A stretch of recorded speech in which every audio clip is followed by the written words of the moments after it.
to our second speaker, Professor Terence Hull. Professor Terence Hull is a well-known demographer in the region, particularly in Indonesia and Vietnam. He's the one among the first people who helped to build demography and social sciences with demography in Vietnam. So I'm one beneficiary. Professor Terence H has involved with APCRSHR from the first conference and has served as the president of the Asian Population Association and the Australian Population Association. In recent years, he has published on a topic in family planning, male and female circumcision, sexual pleasure, demographic history, maternal mortality, population dynamic, and census data quality. Professor Terence Hull, today's topic is very provocative. You see, just sex. So now, your floor, Professor Hull. Thank you very much. I was asked to give a title for a talk in a plenary, and I said, well, I'm just going to talk about just sex. And that's what they put as my title. So I appreciate them taking me seriously. The purpose of this talk is to compare the meanings of the word just, which can be read in two ways. It's sex as just a natural activity, just a pastime, just a instrumental activity, just a way of behaving. But then the other thing is about the morality, the ethics of sex. The just relationships have to follow principles of human rights, with sexual rights being accorded to individuals. This is a strange ambiguity, and it produces some strange ironies. In the next 12 minutes, which I've been given, and I'm just starting that, I have to ask, what is sex?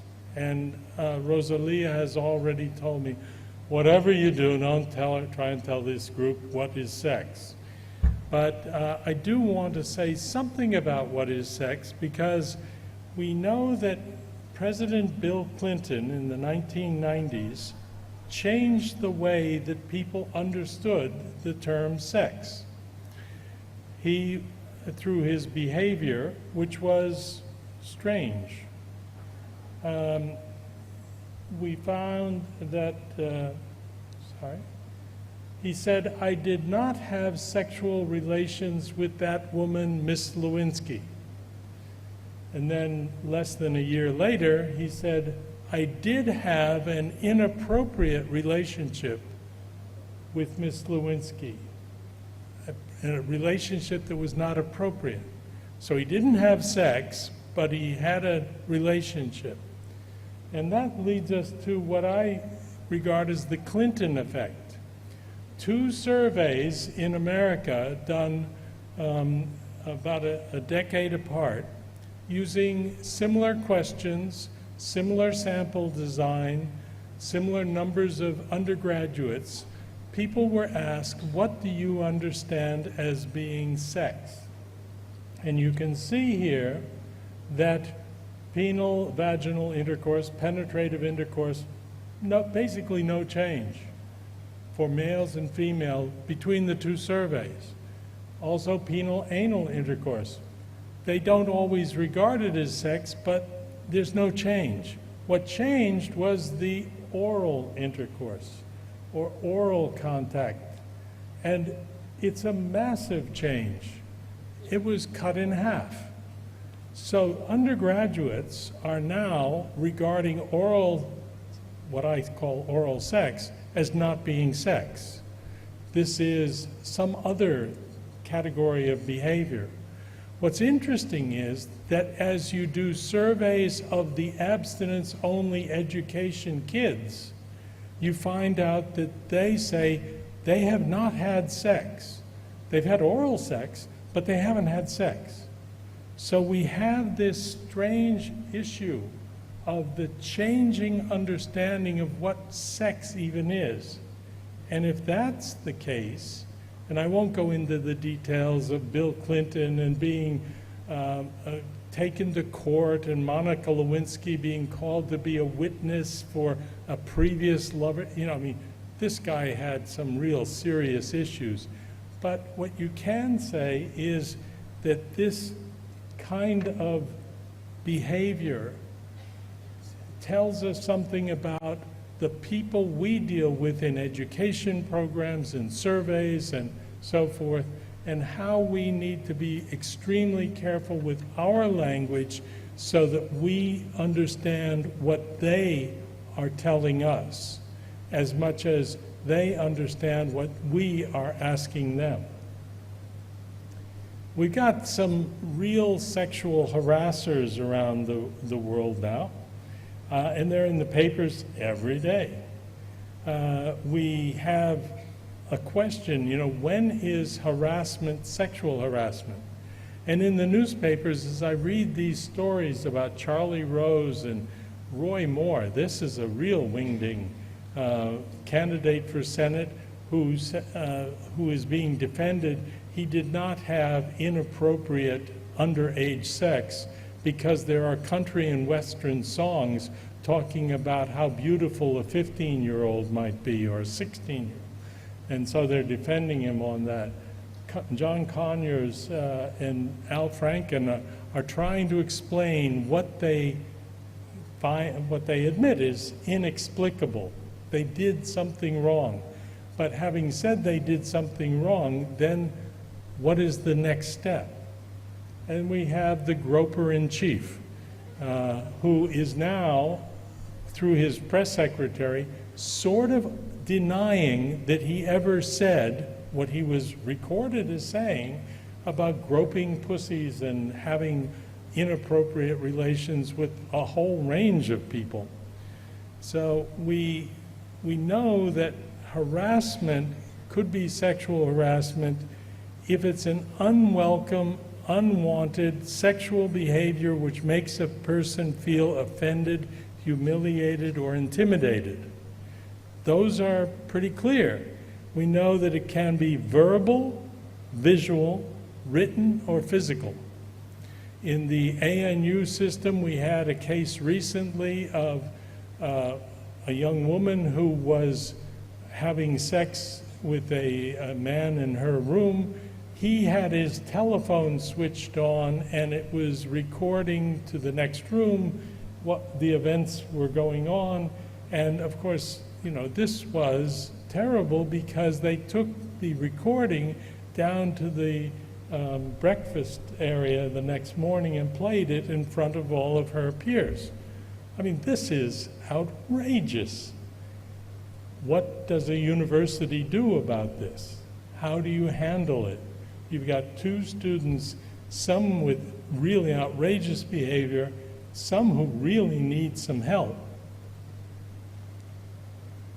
I asked an Indian colleague about whether there were some celebrities in India that I could put in with John Conyers and all the rest of them. She said, "Are you kidding? Every man in India." So I tried to get a picture. And I think it's almost every man. There's a couple of women in there too, though. But we do have to realize that the pictures of these celebrities, these are individuals, and we're dealing with a problem that is really much wider. It's in every one of our offices, every one of our institutions. And until we stop thinking about the one person who is the Bill Clinton or the Donald Trump, and start thinking about all of us and what our behavior is and how our behavior is interpreted, we are going to have some real problems dealing with harassment.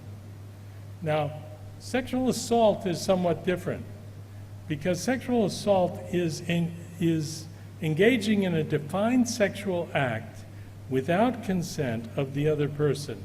In the process of establishing that a defendant has committed a criminal offense, it must be demonstrated that the complainant was not consenting to the sexual act. It's a question of a physical act. This is under Australian law and actually discussed in many other legal systems as well. These issues of the physical act then become matters of argument about saying, was this really, did it really happen? Have you got evidence? Where are the witnesses? Under some legal jurisdictions, you have to have 3 or 4 witnesses of a rape. You know, this is, by its very nature, a nonsense. We have issues of consent. So, did someone give consent? In both harassment and in assault, there is a serious set of questions surrounding the nature of a person's ability to give consent. When we talk about so many people being given drugs or alcohol or other pressures, sometimes just sheer coercion, then you can't talk about free consent. Yet that is often the defense that people bring up when they start talking about these issues. In university surveys in the USA and Australia, I tried to put all the data together and I thought, nobody's going to be able to read that. So I'm trusting you to trust me that around 10% of undergraduate respondents said they had experienced non-consensual penetration by force or incapacitation in a university setting with some research. Reports vary. Some say 25%, and some say 13.5%. A lot of people have very specific numbers. The real problem is trying to get data on something like this with a voluntary survey, because people who volunteer to do a survey may be more or less likely to report the reality of their own experiences. And so we don't have abilities to have compulsory surveys of every student as they graduate. You get your degree and you write your report about all the professors who cracked onto you. That's not going to happen. In Australia, 10% of females were assaulted, but half of students were harassed. So going back to that harassment being all these kinds of verbal and everything, we have these problems that those are the average students, but it's even worse for people who are LGBTQI identifying. The risk of harm among disabled students who are harassed or assaulted is also greater. But the studies for those students probably have to be specialized studies, specialized surveys. People, a number of writers in the US have said that the Asians in their surveys are much more conservative. They're different, you know, they don't have the issues that the American students have. And they found that there were few surveys who had good data about ethnicity and so on. What I found interesting was that we are promoting scientific studies in Asia, and so I immediately thought, well, why don't I go to the Asian studies and find out where they are? And they are everywhere. If you stop by the Public Health Association's booth, you can pick up this report, which has a lovely article about harassment, which includes personal reflections in Vietnam. We also have China with a recent study that showed 1 in 3 students in Chinese universities had experienced sexual harassment or violence, so 1 in 3.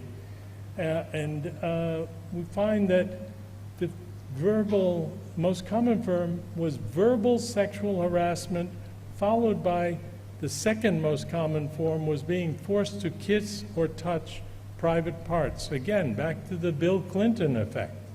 Was this sex or not? Around 7% of the Chinese students in these universities said they'd been forced to undress or expose themselves in front of some other group. 4% had forced penetrative intercourse, which we would call rape. Now, these are numbers that are really of great concern to anyone working in universities. If your students are coming into class having experienced a weekend where they've been subject to this kind of pressure, you don't expect them to be able to concentrate on calculus and the poems of Shelley. I mean, or maybe poems of Shelley then. Our conference is full of papers that are looking at some of these issues. Tomorrow there's a satellite session, 12 o'clock, where Jennifer and John are going to be talking about surveys that they've been involved with at Columbia University, and they're also referring to they have other speakers from other countries. You should really try and get to that. Grab your lunchbox and run. Don't miss the super poster sessions either. They've got some things on harassment there.